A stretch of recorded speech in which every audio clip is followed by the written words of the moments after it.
El capítulo 11, versículo 2. Una tarde, al levantarse David de la cama, comenzó a pasearse por la azotea del palacio y desde allí vio a una mujer que se estaba bañando. La mujer era sumamente hermosa, por lo que David mandó que averiguaran quién era y le informaron: se trata de Betsabé, que es hija de Elián y esposa de Urías el hitita. Entonces David ordenó que la llevaran a su presencia y cuando Betsabé llegó, él se acostó con ella. Después de eso, ella volvió a su casa. Hacía poco que Betsabé se había purificado de su menstruación, así que quedó embarazada y se lo hizo saber a David. Vamos a orar. Señor, gracias en esta mañana por tu palabra. Sé que las historias, Señor, que encontramos a veces pueden ser agradables o a veces desagradables, pero es tu palabra, Señor, que ha sido escrita para hacernos entender cómo es la conducta humana, cómo es que tú también, Señor, juzgas cuando hay pecado y cómo tú restauras cuando las personas se arrepienten. Que esta historia, que este momento, Señor, que vamos a leer estos párrafos, estos versículos, que nos hables a través de ellos y nos ayudes, Señor, a tener una perspectiva correcta acerca de lo que es el liderazgo, el matrimonio, de lo que es la pureza, Señor, sexual. Pido, Señor, también una vez más que uses mi vida para compartir tu palabra en esta mañana. Te pido esto en tu nombre, Jesús. Amén.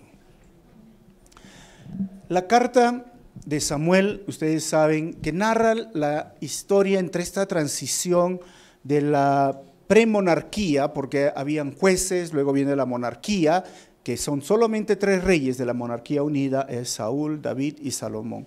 Estamos estudiando la vida ahora de David. David ya es el rey en todo Israel y está subiendo como de peldaño en peldaño, de grada en grada, llegando a la cima más alta de lo que podríamos imaginar, mejor que Saúl. Su relación con Dios en este momento es buena. Él manda a traer el arca a Jerusalén. En el lado político empieza a administrar, a gobernar. En el lado militar empieza a conquistar y tiene vasallos, recibe tributo. Y en este capítulo 10 vamos a ver la cúspide en la vida de David. Es decir, hasta dónde más va a subir. Y es justo donde David vence a los amonitas y a los sirios. Este capítulo 10 está dividido en 2 partes. Del 1 al 7, David es ofendido por los amonitas, y del 8 al 19 vamos a ver que David y su ejército vencen a los amonitas, con sus aliados. Este momento ya habíamos visto que David hace un pacto, son amigos con los amonitas, ya tiene el poderío, pero ¿qué sucede? Versículo 1 dice: pasado algún tiempo murió el rey de los amonitas y su hijo Hanún lo sucedió en el trono. Entonces David, cuando se entera, dice: bueno, vamos a hacer algo con su hijo. Versículo 2. Entonces David pensó: debo ser leal con Hanún, hijo de Nahás, tal como su padre lo fue conmigo. Así que envió unos mensajeros para darles el pésame por la muerte de su padre. Cuando los mensajeros de David llegaron al país de los amonitas, miren, ¿dónde quedaban los amonitas? Estamos aquí, Jerusalén, como ven el mapa, y este es el reino de los amonitas, cruzando el Mar Rojo, un poco lejos, pero ahí se están sucediendo estos eventos. Versículo 3, los jefes de ese pueblo aconsejaron a Hanún su rey: ¿acaso cree su majestad que David ha enviado estos mensajeros solo para darle el pésame y porque quiere honrar a su padre? ¿No será más bien, dicen ellos, que les ha enviado a espiar la ciudad para luego destruirla? Es curioso, porque David envía estos mensajeros, inmediatamente estos hombres que rodean a este nuevo rey le dan malos consejos. En la vida vamos a enfrentar situaciones en las cuales vamos a necesitar consejos, pero sabes, a veces hay malos consejos. Más adelante vamos a ver al hijo de Salomón también recibiendo malos consejos. Curiosamente, estos supuestos nuevos consejeros les faltaban algunas características para ser buenos consejeros. Hoy hay personas que a veces por los malos consejos están en problemas y se meten en más problemas porque no han visto cuáles deberían de ser las características de un buen consejero. Así que hay muchas, pero yo quiero resumirlas en 4 y si están para anotar, bueno, puédanlo. Lo primero que debería tener una persona para que sea un buen consejero, debería tener madurez espiritual, experiencia de vida cristiana y madurez emocional, experiencia de la vida. A veces hay jóvenes que buscan consejo en otros jóvenes que no tienen madurez espiritual y menos madurez, experiencia de vida. Pueden tener energía, pueden tener nuevas ideas, pero no han vivido, no conocen mucho de la conducta humana. Así que el primer requisito o característica debería ser madurez espiritual y madurez emocional.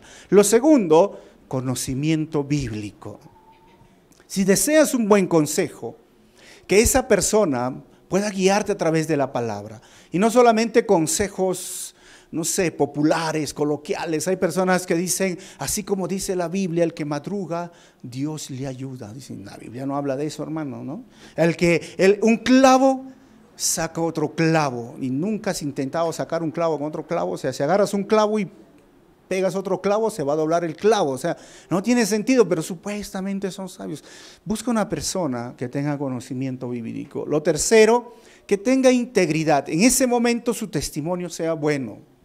Que realmente la integridad, que es esa característica de hacer lo bueno, hacer lo correcto, aunque los demás no te estén viendo, que tenga ese buen testimonio, entonces va a ser un buen consejero. Y lo cuarto, tiene que tener confidencialidad. No hay nada más terrible que tú pidas un consejo y luego lo demás se esté divulgando, ¿no? Y eso recordaba una historia, una anécdota, ¿no? De una reunión de pastores. A nosotros nos las hicieron igual, pero dice que había un grupo de pastores que estaban reunidos y el pastor principal agarra y dice, bueno, quiero contar algo que está viniendo hace mucho tiempo, tengo un problema. Y como la Biblia dice, confesemos nuestros pecados unos a otros, él dijo, mi problema son los videojuegos. Por los videojuegos estoy dejando de estudiar la palabra, por los videojuegos a veces no tengo tiempo para mi familia, para mi esposa. Y ahí todos se impactaron y el otro agarró y dijo, bueno, yo tengo problema apostando con los caballos y todos, oye, pastores, ¿no? Y el otro se mandó más fuerte, dijo, yo tengo problemas con la secretaria, pues, ¿no? Todos, what? Y el otro, mira, yo creo, hace años fumaba marihuana y me quiere ganar, y empezaron a sacar todo, y el último le llegó y dijo, yo tengo un problema, pero me da vergüenza decirlo. Y todos los pastores le dijeron, pero ya tanto han hablado, ¿qué cosas peores puede haber? No, me da vergüenza decirlo, consiervo, ya dilo de una vez. Y él dijo, mi problema es el chisme. Yo, cuando me entero algo, no me puedo quedar callado. Y ahora todos estaban, no. Un buen consejero debe tener confidencialidad. Su boca tiene que ser esa tumba, pero no esa tumba abierta, ¿no? Sino tumba cerrada, sí. Busca esas personas y vas a ver cómo tu vida va a ser ayudado. Pero ojo, cuando busques un consejo, obedece el consejo. Porque hay personas que vienen, dicen, quiero un consejo, pero no sé, vienen para escuchar algo o calmar su conciencia y al final siguen viviendo en lo mismo. Este hombre no tuvo buenos consejos. ¿Qué sucedió? Versículo 4, entonces Hanún mandó que apresaran a los mensajeros de David, que les afeitaran media barba y les rasgaran la ropa por la mitad a la altura de las nalgas, y así los despidió. Hacer esto, hermanos, está en una imagen que puede ayudar, la mitad de la barba de Acasi les cortaron y les quitaron la mitad de su túnica y los mandaron así semidesnudos. Y eso sí era una afrenta, una vergüenza. Versículo 5, los hombres del rey David se sentían muy avergonzados. ¿Y saben por qué se sentían avergonzados? Porque en la cultura del Medio Oriente la barba era muy importante. Tan importante que dice que los hombres juraban por su barba. Te juro por mi barba que te amo para toda la vida. Así se le declaraban a la chica. Te juro por mi barba que mañana vengo y te pago. Y ahora que no tenga barba, ¿con qué juraba, no? O sea, y encima, los judíos tenían una señal del pacto que se llamaba la circuncisión. Quedar expuesto a esto, o sea, era avergonzarlos. Miren, sigue el texto, dice, cuando David se enteró de lo que había pasado, mandó que los recibieran y les dieran este mensaje de su parte: quédense en Jericó y no regresen hasta que les crezca la barba. Es interesante este punto, pero para mí es un principio a veces que nos da respecto a alguna persona que por alguna situación ha quedado en vergüenza. Puede ser un pecado, puede ser una debilidad, puede ser un problema que tuvo con otra persona y estuvo, miren, como mensajero, encargado o en el liderazgo. Y hay personas que dicen, ya me arrepentí, ya estoy restaurado, ¿cuándo puedo volver a hacer lo que estaba haciendo antes? Y muchas veces yo les digo, deja que te crezca la barba. ¿Qué significa esto?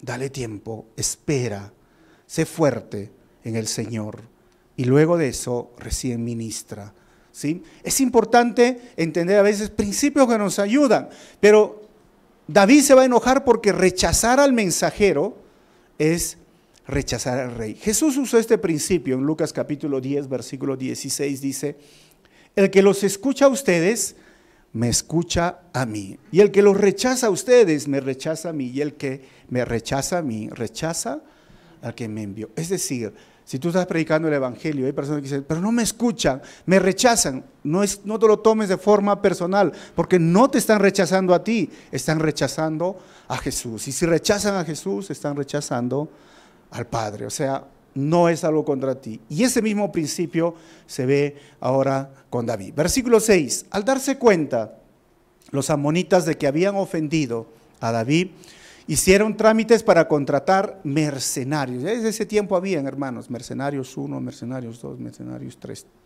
De entre los sirios de Bet-Rehob y de Sobá, 20,000 soldados de infantería del rey de Macá, 1,000 hombres, y de Tob, 12,000 hombres. Ahora sí, se tienen y van a enfrentar una batalla. Versículo 7.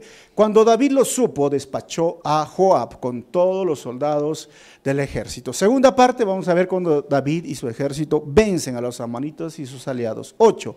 Los amonitas avanzaron hasta la entrada de su ciudad y se alistaron para la batalla, mientras que los sirios de Sobá y Rehob se quedaron aparte en campo abierto, junto con los hombres de Tob y de Macá. Entonces, vemos en esta imagen, bueno, todos salen para la batalla. 9. Joab se vio amenazado por el frente y por la retaguardia, así que escogió a las mejores tropas para pelear. ¿Saben contra quién? Contra los sirios, porque los sirios eran aguerridos, eran crueles. Entonces, esta tropa se llegó a conocer más adelante como los valientes de David. Es decir, por delante, por detrás, los sitiaron. ¿Y qué hace Joab? Una estrategia. Dice el versículo 10, y el resto de las tropas los puso al mando de su hermano Abisai. Es decir, divide el ejército. Dice, mira, tú para un lado, otro lado. Vamos a dividirnos. Si nos atacan 2 ejércitos, bueno, lo vamos a dividir el grupo en 2, para que enfrentaran ellos ahora a los amonitas. 11. Y Abisai le ordenó: si los sirios pueden más que yo, tú vendrás a rescatarme. Y si los amonitas pueden más que tú, yo iré a tu rescate. 12. Ánimo, luchemos con valor por nuestro pueblo y por las ciudades de nuestro Dios, y que el Señor haga lo que bien le parezca. Ahí vemos a Joab, un general, un estratega, da palabras de ánimo, hace la división de su ejército, pone todo de su parte, pero hay algo que siempre resalta: que el Señor haga lo que bien le parezca. Esto es lo que hemos hablado la semana pasada, el factor humano y el factor divino. Está bien hacer estrategias en la vida cristiana, en nuestra vida, en la extensión del reino de los cielos, o cómo hacemos la iglesia, sí, pero al final también es un factor divino. Nunca podemos simplemente agarrar e irnos para 2 lados, ¿no? Por ejemplo, todo Dios, porque hay personas que piensan que van a tener dinero solo orando y nunca trabajando. Ahí está el factor humano. Tienes que trabajar para tener dinero, ser bendecido. Hay personas que dicen, yo me arriesgo y Dios me cuida. ¿Y por dónde te vas? Por esas calles peligrosas. No, también está el factor humano. Tienes que cuidarte, Dios te cuida, Dios te protege. Estrategias evangelísticas. No, algunos dicen, hay que ir casa por casa, hay que ir por los parques, hay que ir a hacer campañas. Esa es la estrategia. Pero también está el factor divino. ¿Me entienden? O sea, los dos se deben de combinar. Debemos usar entonces nuestra mente y nuestros recursos para hacer la obra de Dios, pero al mismo tiempo debemos confiar en Dios para los resultados.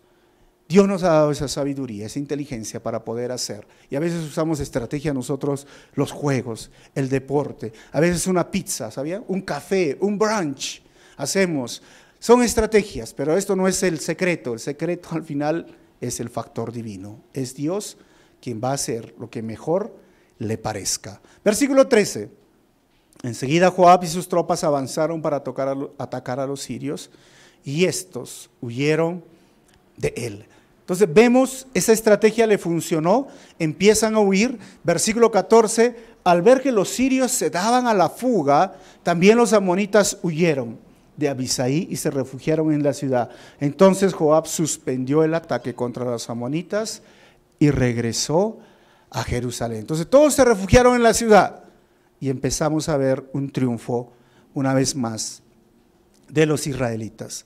¿Qué sucedió? Versículo 15. Los sirios, al verse derrotados por Israel, volvieron a reunirse. Ya no son los amonitas, sino los sirios. 16. Además, Hadadezer mandó movilizar a los sirios que estaban al otro lado del río Éufrates, los cuales fueron a Gelán bajo el mando de Sobac, general del ejército de Hadadezer. Cuando David se enteró de esto, reunió a todo Israel, cruzó el Jordán y marchó hacia Gelán. Los sirios se enfrentaron con David y lo atacaron. Y ahí vemos al rey, valiente, aguerrido, una vez más queriendo subir a la cúspide en esta batalla. ¿Qué sucedió? 18. Pero tuvieron que huir ante los israelitas. David mató 700 soldados sirios de caballería y 40,000 de infantería, hermanos, 40,000 soldados. También hirió a quién? A Sabac, general del ejército sirio, quien murió allí mismo.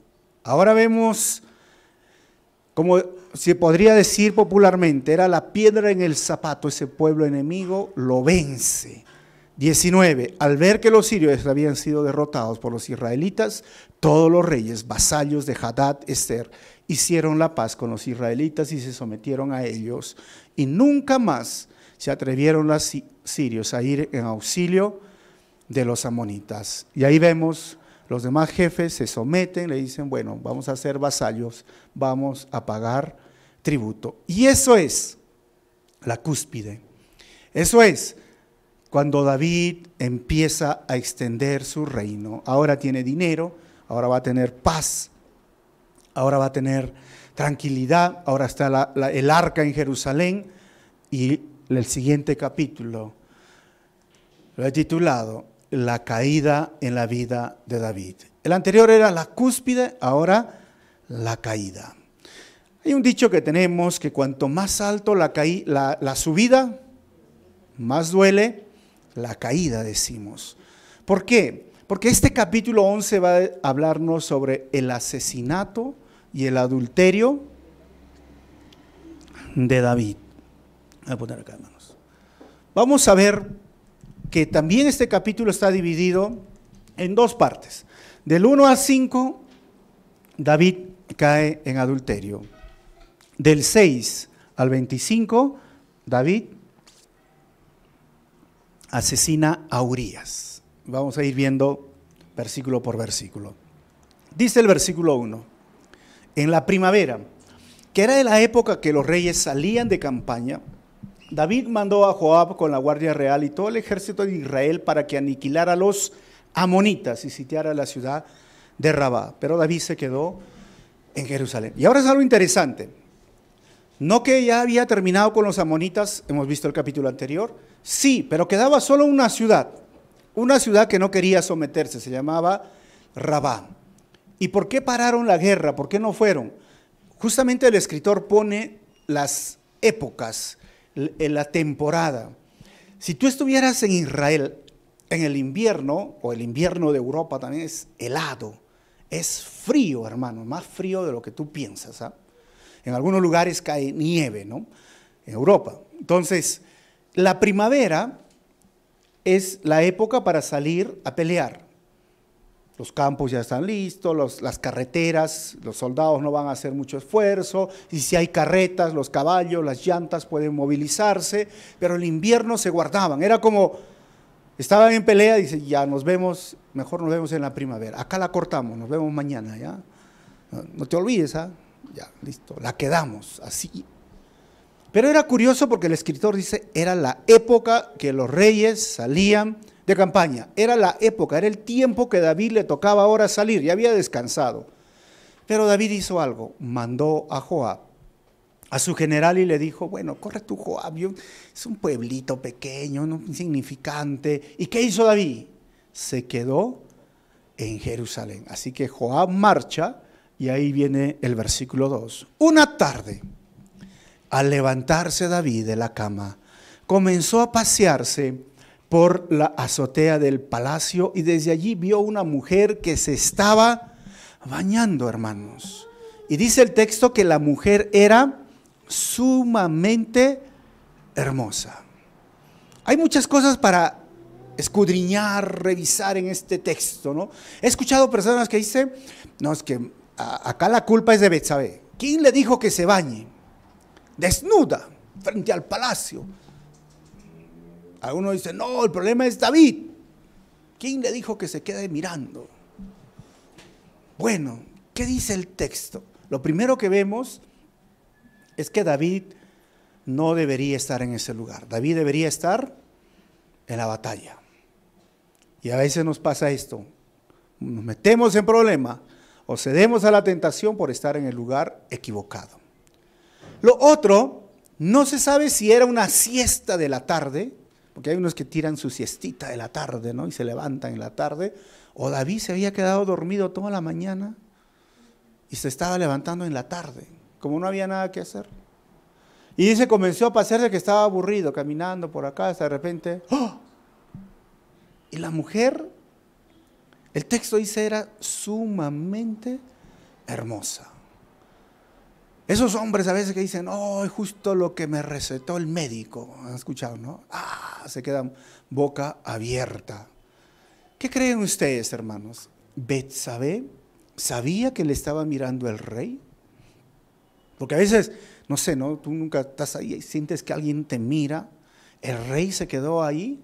Hay algo que nosotros necesitamos entender de nuestra herencia pecaminosa, nuestra naturaleza pecaminosa. Gálatas capítulo 5, versículo 16 dice, así que les digo, vivan por el Espíritu y no seguirán los deseos de la naturaleza pecaminosa. ¿Cuál es la naturaleza pecaminosa ahora en David y ahora en todos los hombres? La gran mayoría, casi todos, por no decir, hay alguien por ahí me dirá que yo no lucho con la lujuria, el pecado sexual. Hermanos, los hombres se estimulan sexualmente por lo que ven. Por eso que la pornografía vende, aunque ahora mujeres también consumen, pero la gran mayoría son hombres consumiendo pornografía. Y eso es lo que hace con David. Los ojos que podía hacer David. Tenía muchas cosas para hacer, pero vamos a seguir viendo el texto. El problema estaba en David. David tenía muchas esposas, hermanos. Muchas, ¿eh? No solo tenía una. Le contamos 6, 7, hasta 12 esposas. Pero David no tenía dominio propio en sus deseos sexuales. Eso se llama autocontrol hoy día. Si tú lees 1 Samuel 25, 42 al 43 y 2 Samuel 3, 2 al 5, vas a darte cuenta las mujeres que tenía David. Esposas. Pero ¿cuántas más quería? El problema no era que le faltaba una esposa. El problema no era que le faltaba una relación sexual. ¿Sabes cuál era el problema? No tenía dominio propio, no tenía autocontrol sobre su vida sexual. Esto los pasa a los hombres, varones. Si el sexo ilícito o la pornografía tiene tu corazón, Dios no podrá tenerlo. David era un hombre conforme al corazón de Dios, pero parece que había un pedacito, un espacio que no le había entregado al Señor. Y esto ahora vamos a ver cómo le complica.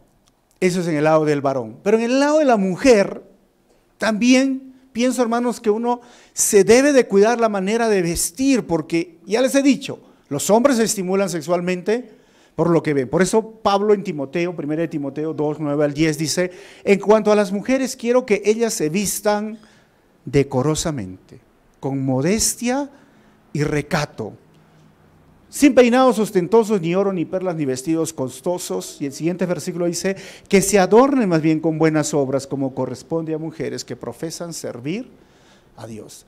También las mujeres tienen que ayudar. Si saben que eso es un problema, una debilidad de los hombres, y ojo que hay mujeres que sí lo saben y lo hacen adrede, ¿verdad? Y esto tú puedes ver por la calle. Entonces, en la iglesia deben también de cuidarse ambos. No estamos diciendo que la culpa lo tiene Betsabé, no.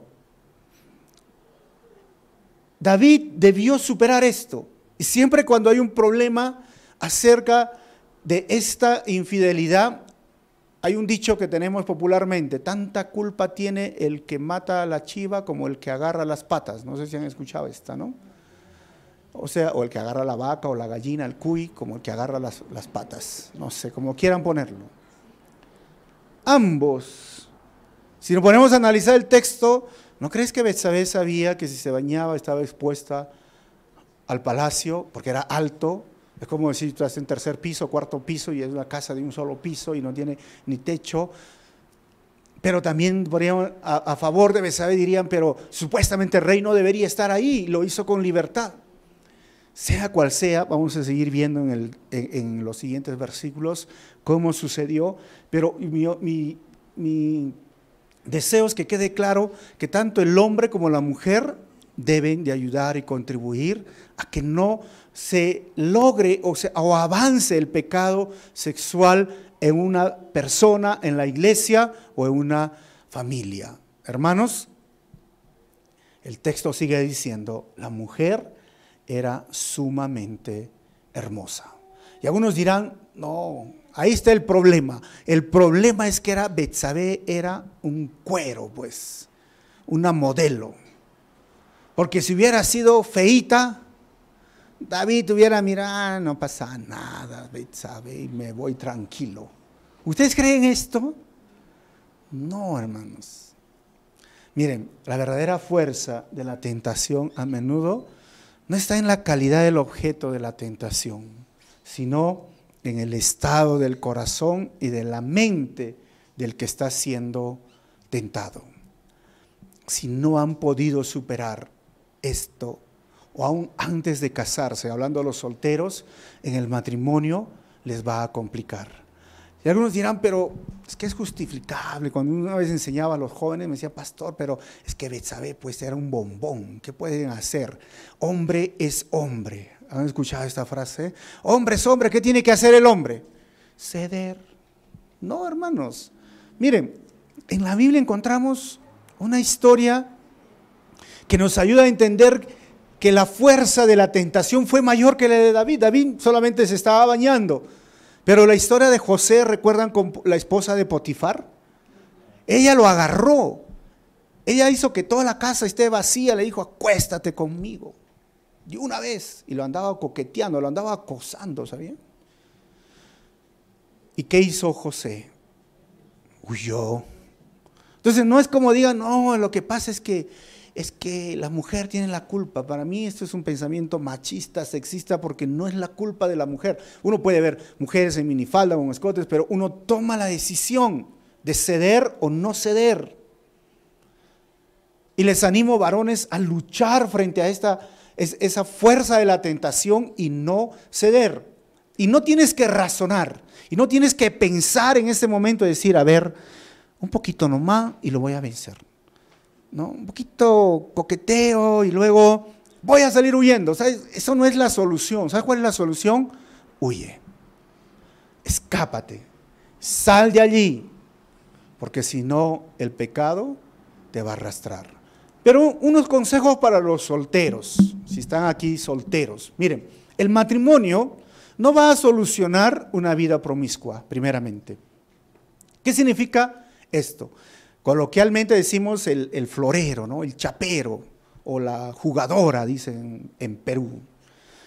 Si hay una mujer, si hay un hombre que le gusta y ha tenido muchas aventuras, sea románticas o sexuales, antes de casarse, y que aquella persona que se va a casar piensa que cuando se case no va a tener ningún problema, mentira.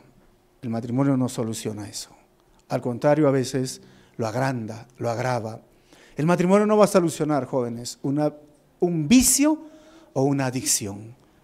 Sea cualquier vicio, sea cualquier adicción al juego, las drogas y todo, dice, no, cuando se case van a ver, va a mejorar. No, no soluciona, lo agrava. Tercero, un desorden de personalidad o un trastorno de personalidad. Porque a veces personas se casan así, ¿no? Con personas que dices, oye, pero ¿cómo te vas a casar? No vas a ver con el matrimonio, lo arreglo, no lo arreglas. Se agrava.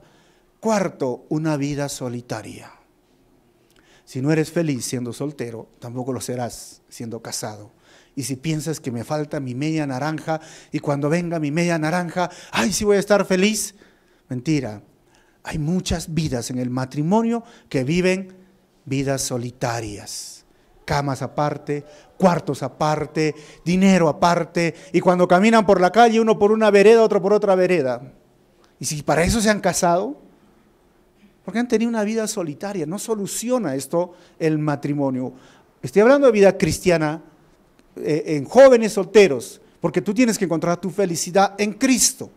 Y tú no tienes que ser media naranja, ya te he dicho, tienes que ser una naranja completa. Y así llegas a conocer a otra naranja completa y entre dos naranjas dan más jugos que con media naranja y media naranja, una naranja, ya con naranjitas te lo estoy explicando, pues hermano.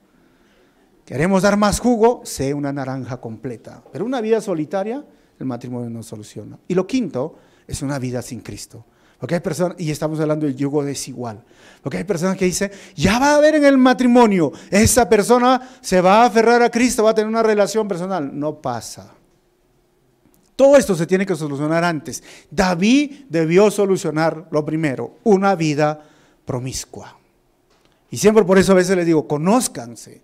Amistades largas, noviazgos cortos, matrimonios para toda la vida. Tomen tiempo para conocerse. Algunas personas, pero ¿cuánto tiempo debo de conocer a una persona? Miren, para mí lo sabio que Jesús nos enseña, 3 años estuvo con sus apóstoles. Por lo menos 3 años conoce a esa persona. Habla, ve si se enoja, no se enoja, qué piensa de tal cosa de la familia, los niños. Escúchalo, habla, conversa. Porque algunos dicen, es que me gustan sus ojitos y por eso me caso. Los ojitos no sostienen el matrimonio, hermano, ¿no? Me gusta su cabello y después se le cae el cabello y ya no sostiene el matrimonio. No, hermano, o sea, no caigamos en esas cosas. Solucionemos estas situaciones antes de entrar al matrimonio. David no lo hizo y vamos a ver, versículo 3. Por lo que David mandó que averiguaran quién era. Ojo, David está haciendo lo mismo que Santiago dice, cuando ser tentado no es pecado, hermanos, pero ceder a la tentación ya es pecado. Pero el pecado, la tentación, te seduce, te arrastra. ¿Qué hizo David? ¿Cómo es arrastrado? Mandó que averiguaran quién era. No se quedó ahí, él hubiera mirado y se hubiera escondido y hubiera dicho, por favor guardias, digan a esa señorita que se tape para la próxima. Y quedaba todo ahí. Pero él, ¿qué hizo? Se dejó arrastrar por la tentación. Y le informaron. Y miren la gracia del Señor. Se trata de Betsabé. ¿Y sabes quién es Betsabé? David dijo, ¿quién? Hija de Elián. Y no solo es hija de Elián, es esposa. ¿Qué significa eso? Está casada, no está soltera. ¿Esposa de quién? Urías elitita. ¿Y quién es Urías elitita? ¿No saben quién es Urías elitita? Miren, ¿cuál era la familia de Betsabé? Su padre, Elián, era uno de los valientes, uno de sus guerreros. Y si Elián era el papá, su abuelo de Betsabé, ¿saben quién era? Agitofel. Y Agitofel era uno de los consejeros principales de David, era parte cercana de su reino. Y su esposo era Urías, elitita, otro de los valientes de David. O sea, Betsabé no era como diríamos, una chica que la conoció por ahí. Y le está diciendo en la gracia, es casada. David es casada. Hermanos, muchas veces el Señor así nos advierte. No podemos nosotros jugar con el pecado. Pablo en 1 Corintios, el capítulo 7, pone, diríamos, 3 requisitos para que los solteros escojan una pareja. Lo primero es que esté libre para casarse. Capítulo 7, creo que del 38 en adelante, dice, mira, si esa mujer o ese hombre está libre para casarse, esa es la persona. Porque hay personas que dicen, se enamoran de personas que no están libres para casarse. Segundo, cásate con quien quiera, tú eliges. Tú eliges, no es que Dios te elige y en algún lugar del planeta Dios tiene un idóneo, o algunos han dicho, en cada país hay un idóneo, así que tengo que ir buscando a cada país. Y algunos piensan, mi idóneo o mi idónea no ha nacido todavía. Bueno, hermano, esas son cosas que la Biblia no respalda. La Biblia dice, Pablo, cásate con quien tú quieras. Pero el tercer requisito, con tal que sea en el Señor, que sea de tu propio pueblo, que sea de tu propio yugo, que sea cristiano. Ahora, las personas en toda la historia han querido romper estos principios diciendo la Biblia se ha equivocado, porque lo único que le falta a este hombre, a esta mujer, es que sea cristiano. Es buena gente, es chévere, es todo lo demás. Eso les va a causar muchos problemas. Pero el Señor le está advirtiendo, es casada. Miren, es posible, hermanos, ser adúltero sin llegar al acto mismo. Jesús mismo lo dijo, Mateo 5, 27 al 30. Si tú codicias a una mujer, en tu mente, ya en tu mente has tenido una aventura, o ya estás pensando, puede ser, de repente me da alas por ahí, ya has caído en adulterio. Y hoy, en 2019, hay un tema que he enseñado en algunas escuelas de padres, infidelidad cibernética se llama. Porque hay mujeres y hombres, y ojo, que las mujeres son las que más son infieles a través del chat, ¿sabían? En las estadísticas. Les gusta chatear y encuentran al amigo del colegio, no sé, del barrio, de tal lugar, y empiezan a chatear, y empiezan a contar sus emociones. ¿Cuándo podemos frenar? David, ¿cuándo debería frenar? Yo siempre les enseño, digo, miren, es como un semáforo, tenemos 3 colores. ¿Cuál es el primer color? El verde. ¿Qué significa el verde? Pasa. El amarillo, detente. El amarillo no es, en Perú es amarillo, pisa más el acelerador y cruza, ¿no? No, es detente. Y el rojo, estás en peligro. Ahí, firme. En nuestras relaciones es igual. Personas que están en liderazgo, en ministerio, en trabajo, en cualquier situación, en mi caso, yo tengo que hablar con personas del sexo opuesto. Me relaciono con ellos, coordino, pero también uso el chat. Y a veces estoy chateando con mujeres. Y esto sería la parte verde, ¿no? Donde está bien, porque no se va a decir, yo no hablo con ninguna mujer ahora, no. Está bien hablar, conversamos, hablar. ¿Cuándo sería la luz amarilla? Cuando te comprometes emocionalmente o sentimentalmente. Cuando en tu cabeza entra un pensamiento y dices, hoy puede ser, me gusta hablar, o le empiezas a contar un problemita personal, o pasa algo, y luego empiezas a darte vueltas y empiezas a preocuparte, es el momento de cortar esto y no más. Y yo me he puesto normas, esto no dice la Biblia, pero yo siempre les digo, 5 minutos, máximo 10 minutos voy a chatear con alguien del sexo opuesto, que se trata asuntos del ministerio. Más de 10 minutos, no quiero chatear. Personalmente, esto no es Biblia, nada, ¿no? Porque todos estamos expuestos a esta infidelidad cibernética. Cuidado, dice el Señor, si miras a una mujer para codiciarla, ya has adulterado en el corazón. Así que tengamos cuidado frente a todo esto. Al final, hermanos, miren, no era que David deseaba tanto a Betsabé. No era que, oye, se volvió loco por Betsabé. No, ¿sabes qué? Era que no se sentía satisfecho con lo que Dios le había dado. Ya tenía mujeres. ¿Qué más? Y si tú estás casado aquí, estás escuchando este mensaje, mira, sé satisfecho, sé contento con el esposo o la esposa que tienes.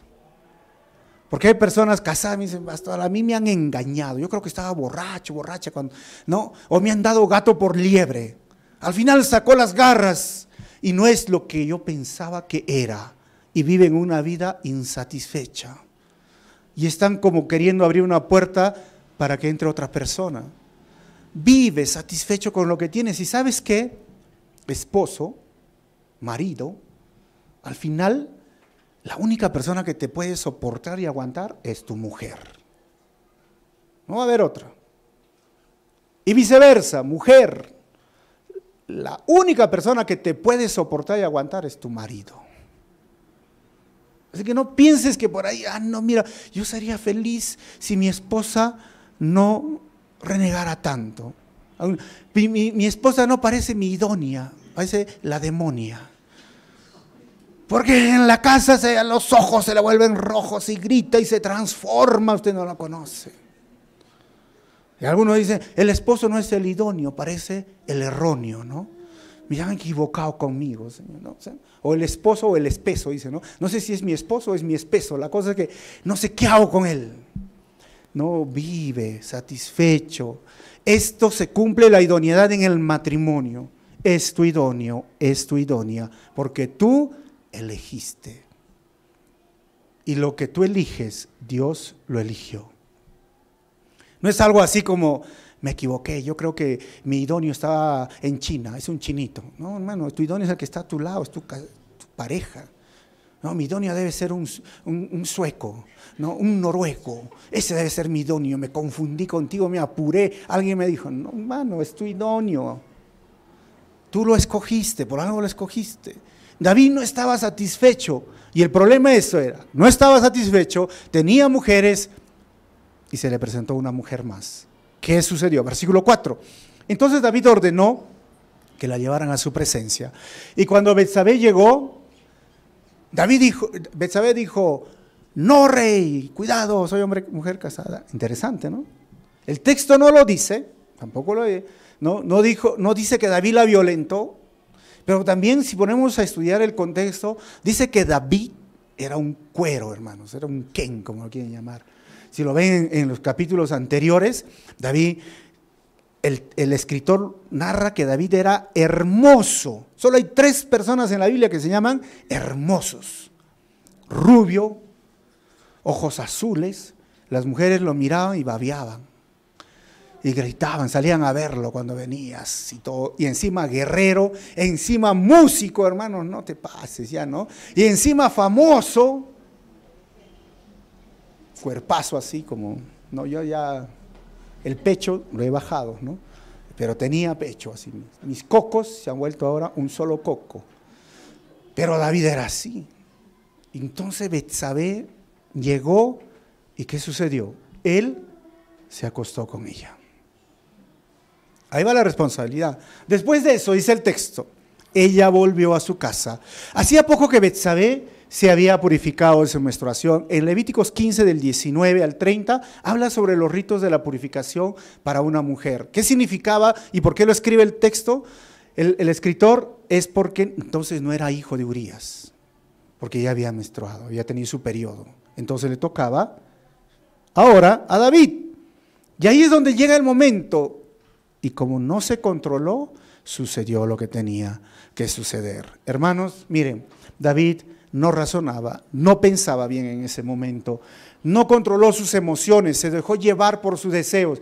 Yo les diría, ¿no? Si David hubiera sabido que después de ese pecado, las consecuencias serían un embarazo no deseado, un asesinato de un siervo o de un amigo, un bebé muerto, su hija violada por su hermanastro, el hermano de la hija abusada mató a su hermanastro, una guerra civil dirigida por uno de sus hijos y un hijo que imita a David por esa falta de autocontrol y al final por consecuencia de eso su corazón se desvía y el reino se divide. Si David hubiera estado en el futuro y mirado, dice, mira, todo eso va a pasar por dejarme seducir y llevar, mejor no lo hago. Pero la vida de David está para enseñarnos, hermanos, que si eso le pasó a David, ¿qué crees que te va a pasar a ti? No es para jugar. David tuvo que enfrentar esas circunstancias difíciles. Versículo 5. Así que, dice el texto, quedó embarazada y se lo hizo saber ¿a quién? A David. David vino, chispas, ¿y ahora qué hago? Yo pensé que no iba a pasar nada. ¿Y cuál era el problema? Levíticos, hermanos, capítulo 20, versículo 10 dice, si alguien comete adulterio con la mujer de su prójimo, tanto el adúltero como la adúltera serán ¿qué? Condenados a muerte. O sea, deberían apedrear a David, deberían apedrear a Betsabé. Y ahora David está preocupado, nadie sabe. David, la segunda parte, asesina a Urías. David intenta esconder su pecado. 6. Entonces David le envió este mensaje a Joab. Mándame aquí a Urías elitita, y Joab así lo hizo. Así que desde este lugar que está Amón hasta Jerusalén, tuvo que viajar Urías, imagínense, para que David cubra su pecado. 7. Cuando Urías llegó, David le preguntó cómo estaban Joab y los soldados y cómo iba la campaña. Así que empieza a ser amigable. 8. Luego le dijo, vete a tu casa y acuéstate con tu mujer. Tan pronto como salió del palacio, Urías recibió un regalo de parte del rey. ¿Qué le habrá regalado el rey? Algunos especulan por ahí, le dio flores, rositas para que vaya a su casa, le dio chocolates, salchipapa, a alguna mujer le gusta salchipapa, ¿no? Se mueren por la salchipapa, no sé. ¿Qué le dio? No se sabe, ¿verdad? Pero el deseo era que vaya, se acueste y con eso encubra su pecado. ¿Qué hizo Urías? Versículo 9. Pero en vez de irse a su propia casa, se acostó a la entrada del palacio, donde dormía la guardia real. 10. David se enteró de que Urías no había ido a su casa, así que le preguntó, ¿has hecho un viaje tan largo? ¿Por qué no fuiste a tu casa? Miren, esto es interesante, porque en este momento la respuesta no es esconder nuestro pecado, porque a Dios no le podemos ocultar nada. David quería hacer esto. ¿Sabe cuál era la respuesta en este momento? La respuesta al pecado oculto es la confesión y el arrepentimiento. Y ahí encontramos restauración, y ahí encontramos perdón de pecados. Pero cuanto más queremos encubrir, hermanos, las cosas van a ir de mal en peor. Versículo 11. En este momento respondió Urías. Miren el contraste que pone el escritor, mientras que David está comprometiéndose y cayendo lo más bajo, Urías dice, tanto el arca como los hombres de Israel y de Judá se guarecen en simples enramadas y mi señor Joab y sus oficiales acampan al aire libre.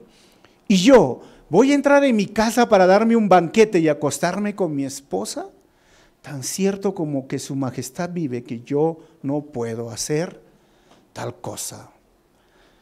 Urías ve el campo y dice, ¿cómo puedo yo deleitarme? ¿Cómo puedo hacer esto si mis compañeros, mi general, el arca? Ese contraste entre un hombre íntegro como Urías y ahora David. ¿Qué le llamaríamos? Un canalla, un villano. Quiere hacer lo opuesto. Versículo 12. Bueno, dice, entonces quédate hoy aquí y mañana te enviaré de regreso. Replicó David. Urías se quedó ese día en Jerusalén, pero al día siguiente, vamos a ver cuál es la intención de David. 13. David lo invitó a un banquete y logró emborracharlo. No lo envió, ¿sabes qué hizo? Lo emborrachó. Y a pesar de eso, Urías no fue a su casa, sino que volvió a pasar la noche donde dormía la guardia real. ¿Qué terco diríamos? ¿O qué íntegro? Es curioso porque David estaba borracho de lujuria, si podríamos decirlo, y sabía que si lo emborrachaba podía ir y ceder a la lujuria, pero Urías dijo, no voy a hacerlo, no voy a hacer, yo tengo una convicción, yo no voy a caer, yo no voy a, mientras que el arca de los soldados, y no fue. Así que el plan de David fracasó por un hombre íntegro. ¿Qué hace David? David envía a Urías al frente de batalla para cubrir su pecado. 14. A la mañana siguiente David le escribió una carta a Joab y se la envió por medio de Urías. 15. La carta decía, pongan a Urías al frente de la batalla donde la lucha sea más dura. Luego, déjenlo solo para que lo hieren y lo maten. 16. Por tanto, cuando Joab ya había sitiado la ciudad, puso a Urías donde sabía que estaban los defensores más aguerridos. 17. Los de la ciudad salieron para enfrentarse a Joab y entre los oficiales de David que cayeron en batalla también perdió la vida Urías el hitita. Así que ahora el plan supuestamente está funcionando. Pero ¿hasta dónde llega David? 18. Entonces Joab envió a David un informe con todos los detalles del combate. Y dice lo siguiente, 19. Y le dio esta orden al mensajero: cuando hayas terminado de contarle al rey todos los pormenores del combate, tal vez se enoje y te pregunte por qué se acercaron tanto a la ciudad para atacarla. ¿Acaso no sabía que les dispararían desde la muralla? ¿Quién mató a Abimelech, hijo de Yerubeset? ¿No fue acaso una mujer la que le arrojó una piedra de molino desde la muralla de Tebes y lo mató?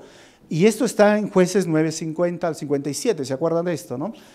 ¿Por qué se acercaron tanto a la muralla? Dice el texto. Pues si te hace estas preguntas, respóndele, y esa es la clave. También ha muerto Urías el hitita, siervo de su majestad. El mensajero partió y al llegar le contó a David todo lo que Joab le había mandado a decir. 23. Los soldados enemigos nos estaban venciendo, dijo el mensajero, pero cuando nos atacaron a campo abierto pudimos rechazarlos hasta la entrada de la ciudad. 24. Entonces los arqueros dispararon desde la muralla a los soldados de su majestad, de modo que murieron varios de los nuestros. También ha muerto Urías el hitita, siervo de su majestad. Entonces David le dijo al mensajero: dile a Joab de mi parte que no se aflija tanto por lo que ha pasado, pues la espada devora sin discriminar. Dile también que reanude el ataque contra la ciudad hasta destruirla. Esta frase que le he marcado con color amarillo, la espada devora sin discriminar, ¿saben qué es? En nuestro contexto son gajes del oficio. Eso siempre pasa, no te preocupes, sigan peleando. Yo me pongo a pensar, David cuando era siervo y Saúl era el rey, David tenía mucho respeto a su pueblo y al rey. Dijo, no voy a tocar al ungido. Ahora que es rey, no tiene respeto a sus siervos. Y miren hasta dónde ha caído. El pecado es así, hermanos. Hay una historia. Dice que había un hombre que estaba acampando, no sé si ustedes alguna vez han acampado al aire libre con esas tiendas de campaña, esas carpas, y esta carpa era para 2 personas, y ahí afuera estaba un burrito. Y el hombre empieza a acostarse y era la noche helada y lo mira al burrito que está su nariz soplando hasta humo. Y dice, pobre burrito, pero no importa, pues él se quedará ya, y se pone a acostar. Dice, a la medianoche el burrito se acerca a la carpa y mete la cabeza. Y el burrito le habla y le dice, déjame entrar, pues, mis orejas están frías, déjame entrar un ratito, hay espacio. Y el hombre le mira, le da pena, le dice, ya pues entra. Y dice que después de media hora dice, mis patitas, mis bracitos están fríos, déjame meterlo. Y el hombre le dice, ya pues. Y luego dice, mi barriga se está congelando, entra. Y al final termina el burro dentro de todo, de la carpa. Y entonces el hombre ahora se siente incómodo porque no puede dormir, porque la barriga del burro, ustedes han visto, es grande. Y luego dice, ¿sabes qué, burro? Yo creo que mejor regresa nomás al campo. Estamos incómodos, acá no entramos los dos. Y el burro le dice, mira, yo estoy muy cómodo, si tú quieres, salte. El pecado es así. A veces nos engaña, nos seduce, nos arrastra, nos dice un poquito nomás, un poquito más, un poquito más, y al final el pecado ha agarrado toda tu vida, te ha absorbido. Y al Espíritu Santo le dice, oye, es que como David no se siente cómodo, porque el Salmo 32 muestra eso, dice, mientras yo callé, se envejecieron mis huesos. No estaba cómodo porque era un hombre conforme al corazón de Dios. Pero llegó el momento donde tenía tanto pecado que Dios estaba en su relación muy rota. No nos engañemos, hermanos. David está llegando no solo al adulterio, ahora al asesinato. De ser un hombre admirado a ser un villano. ¿Qué sucedió? Versículo 26, cuando Betsabé se enteró de que Urías, su esposo, había muerto, hizo duelo por él. 27. Después del luto, David mandó que se la llevaran al palacio y la tomó por esposa. Con el tiempo, ella le dio un hijo. Sin embargo, lo que David había hecho le desagradó al Señor. Más adelante vamos a ver que ellos están felices de la vida con su hijo, pero va a morir. No se pierdan el próximo estudio a la misma hora, por el mismo canal. Si lo pondríamos en escenas, todo esto, ¿cuáles serían los episodios de Betsabé y David? Rápidamente, David abandonó su propósito al estar en la casa para la batalla. Segundo, centró sus pensamientos en sus propios deseos. Tercero, cuando la tentación llegó, la examinó en vez de alejarse de ella. Cuarto, pecó deliberadamente. Quinto, trató de cubrir su pecado traicionando a otros. Sexto, cometió asesinato para continuar cubriendo su pecado. ¿Por qué? Porque permitió que un poquito entre. Un poco de levadura leuda toda la masa. Al pecado no hay que coquetearlo, no hay que permitir un poquito en mi vida, ¿no? Personas que dicen, no, yo lo puedo controlar, un poquitito nomás. No vas a poder hacerlo, tienes que huir. Conclusiones finales, hermanos. Primero, siempre es bueno recibir consejos, pero debemos evaluar al consejero. Segundo, David, un hombre conforme al corazón de Dios, pero la lujuria en este momento ganó su corazón. Tercero, sencillo, huye. ¿Qué tienes que hacer, hermano? Huye del pecado. Y cuarto, la vida de David es para hacernos ver que el adulterio trae serias consecuencias. Así que cada uno de nosotros debe recordar, si hoy está enfrentando una lucha, si hoy está permitiendo que un poquito entre a su vida. Vamos a cerrar nuestros ojos, hermanos, y vamos a orar. Si tú estás en medio de una lucha, si eres casado y no estás satisfecho con esa relación de pareja, pídele perdón al Señor, hermano. Restaura tu relación con tu pareja. Si estás soltero y estás queriendo entrar en una relación ilícita también, con una persona que no está libre para casarse, ora y pídele perdón al Señor. Vamos a cerrar nuestros ojos. Señor,